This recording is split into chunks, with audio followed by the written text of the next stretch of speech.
If you are feeling stuck, tired, and uninspired, you could very easily be experiencing burnout right now. And burnout is a real thing. I don't want you to take this lightly. I don't want you to sit on this. I don't want you to excuse it for something else. I don't want you to make any valid excuses aside from burnout is real, and it very much is. And it's really imperative that you do something about it right now. Now, I want to help you find your way back to a happy place, okay?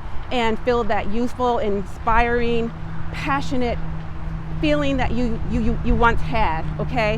However, we can't do that without first doing three things. So I'm going to go into three things that you can do to help find your way back to what's important to you and what you're more passionate about. But the reality is this. The first point I'm going to give you, and I'll go into a little bit of depth here so that you can know in order the best way to go about this. And the real part and the real truth is the first point I make is going to be the most important, but the third step will be as equally important because it is going to be the step that actually propels you forward towards a better future, a brighter future, doing the things that you enjoy doing. So if you've lost your way, or if you feel like, I just don't know what else I need to do, I don't know how to find my way back, I feel lost in all of the confusion and confusion of what's going on in my life right now, then we need to talk about it and we need to normalize this conversation, because too often we don't normalize the conversation, okay? Too often, and it looks like the sun is going down, so let me go ahead and remove my sunglasses. Hang on for me. Oh. Hang on, I got my phone in my other hand. I'm holding too many things. Okay. Now it's still too bright out here. All right, anyways, I wanted to make sure that I can see you and you see me, we looking eye to eye here, because I really want to drive this message home because it's critical to your health, your healing, and your happiness. So burnout is a real thing. Now, it's not a diagnosis, right? It's not a clinical diagnosis necessarily. However, what it is a symptom of the hustle. It is a symptom of excessive hard work. It is a symptom of something that we all like to wear like a badge of honor, and that is to call ourselves workaholics. I myself am a recovering workaholic. However, I do not wear that like a badge of honor anymore. Gone are the days. I do not appreciate even having that title anymore, and it's never been a good look, right? Because it wears on us physically, emotionally, spiritually. So we want to make sure that we're taking care of ourselves, and the best way to do that is to first identify what burnout really is. So if you are experiencing burnout, you would know it. You would know it was different from stress, because it is not just a temporary response to a current situation, right? Or to something that might be ongoing in your life, your business, or your workspace. So if you are feeling like you're depleted, you're defeated, you're deflated, you're exhausted, that's a major red flag. If you feel like you just can't go on anymore because you're that tired, that unmotivated, that uninspired, that is a problem. The other thing you need to recognize that might be a big red flag for you is if you're feeling moody or cynical or easily agitated, annoyed, if you're like, I am just so over everything and everybody, I don't give a damn anymore about anything, that is a problem. The other thing too is it could very easily be that you are feeling like, I'm just already checked out. I don't even feel happy or passionate anymore about the work I do, that fire I used to have, that burning desire I used to have for the things I once enjoyed. I'm over it.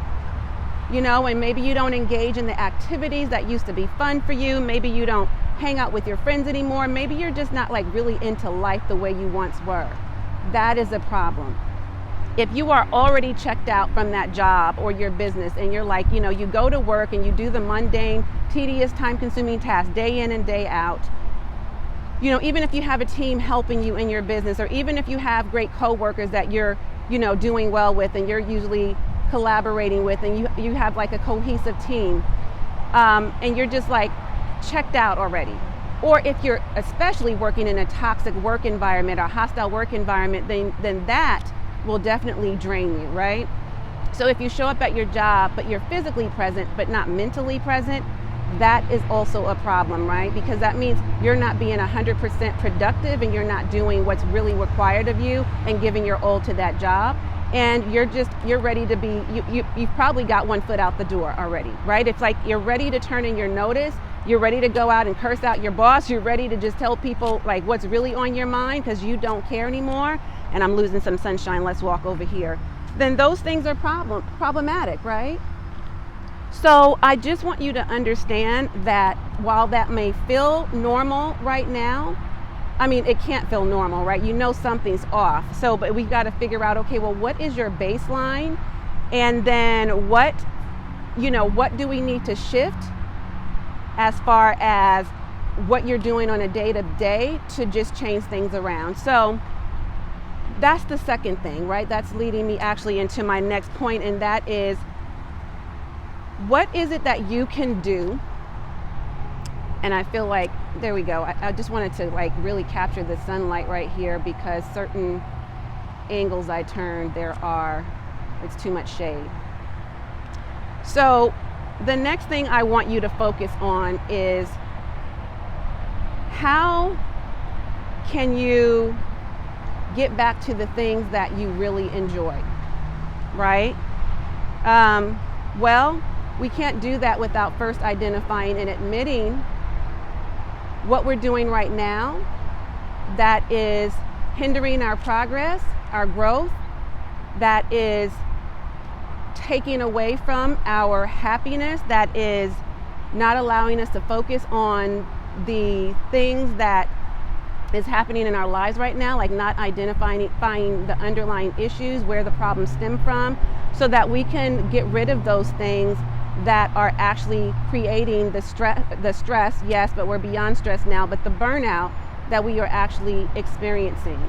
Okay, so it's one thing to identify it, right? That's like admitting to a problem. It's like saying, yeah, I do drink too much, or I do, party too much, or I do spend too much, I do a lot of retail therapy, or I do sleep too much. Okay, so yeah, you're doing these things, but what are you actually doing about it? Like, when you identify it, are you actually working towards removing those stressors from your life that's causing the burnout? Are you just kind of walking around here like a zombie, as if you don't know another way, and so you just keep going back to doing the same things day in and day out, kind of like robotic? So we've got to like cut the things out that are actually not helpful, right? That are actually toxic things, because what's happening to the body is that we are actually building up toxins in the body from those toxic situations.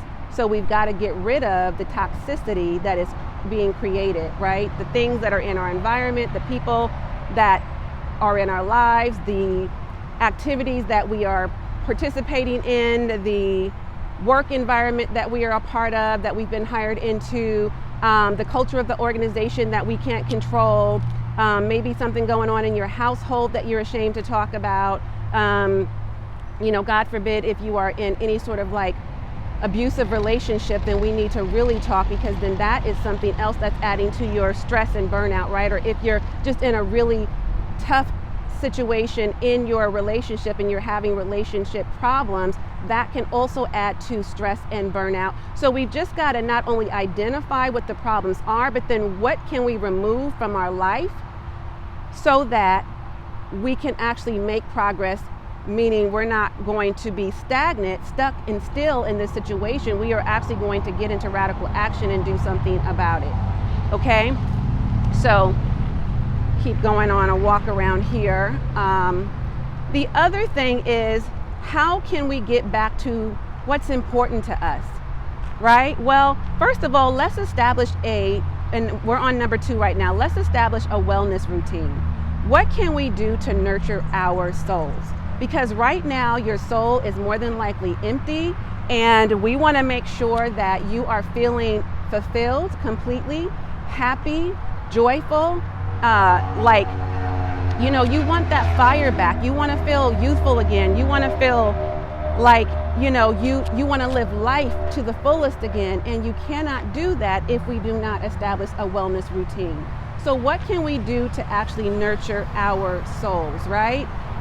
So it can look like a number of things. It just depends on what's important to you.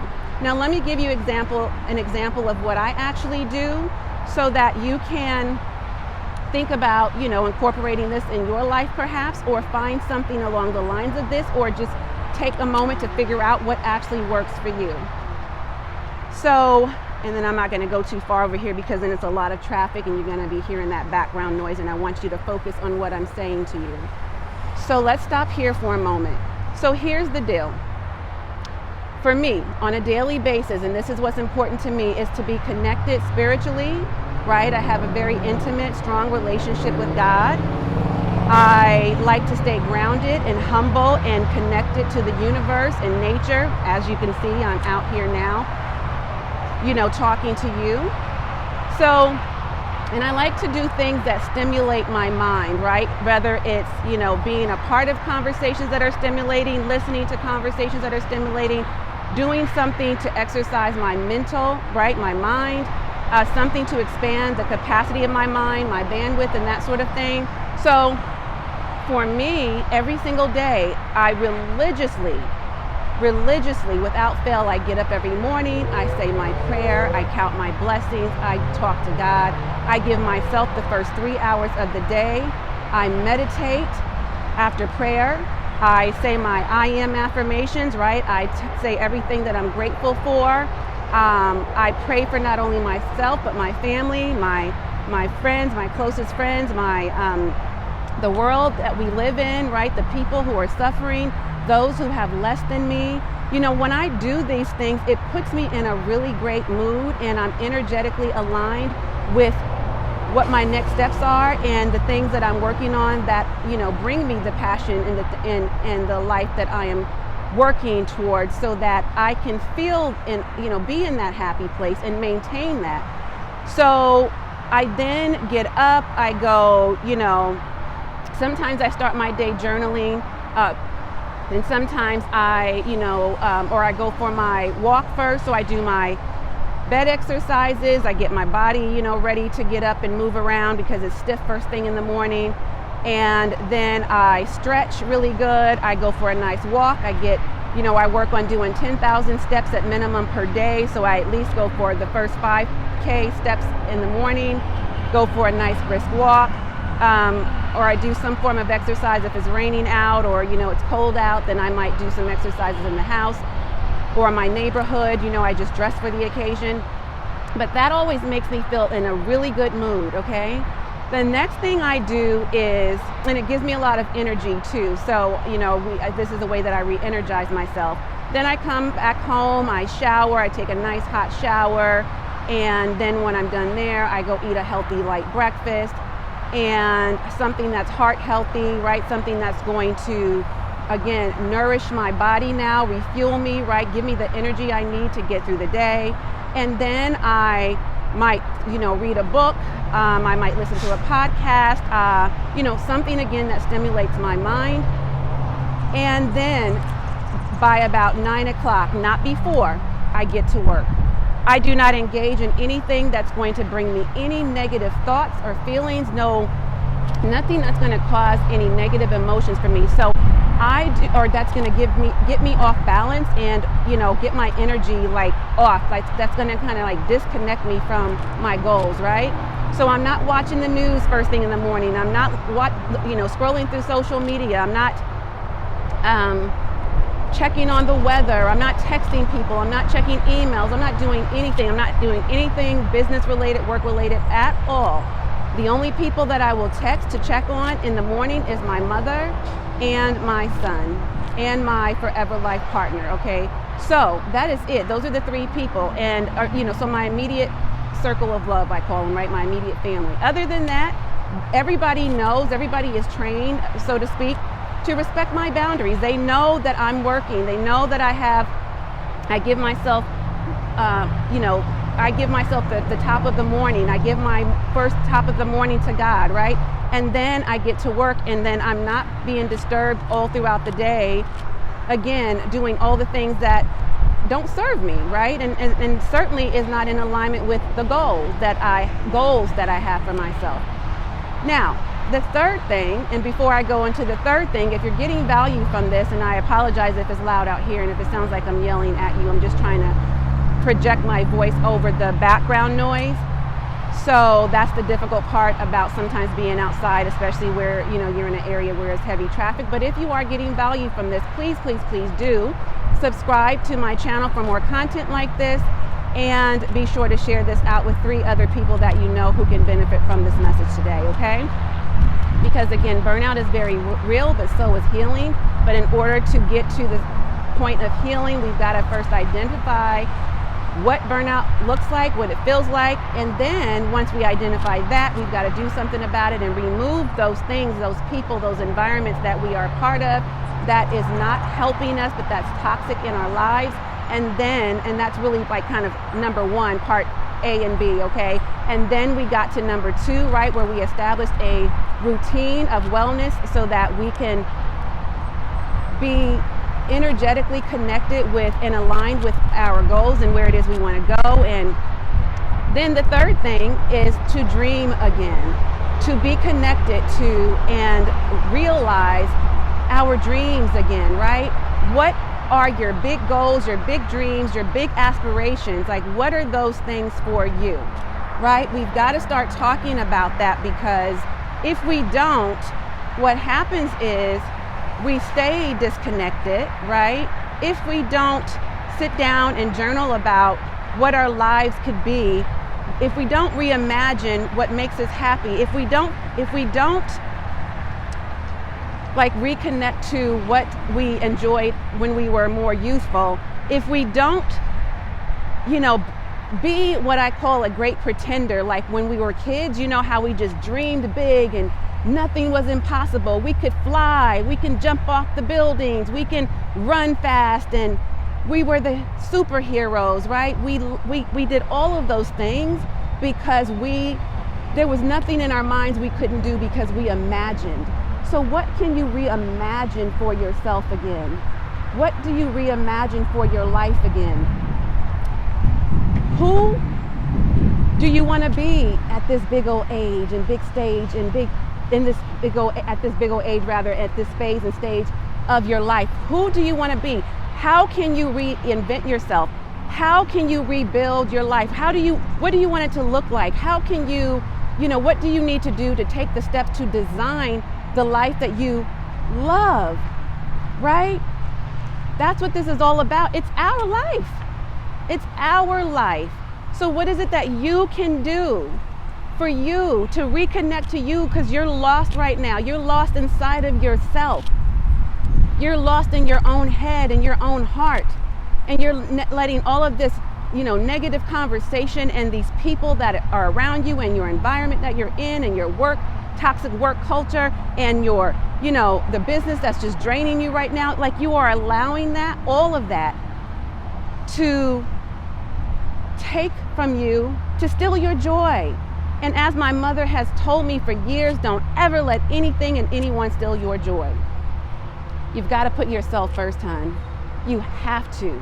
If you ever want to live the life you truly love and fall madly in love with yourself and life again, and do the things that bring you the most joy and light you up and fill you with passion, you absolutely must do exactly these steps that we just talked about.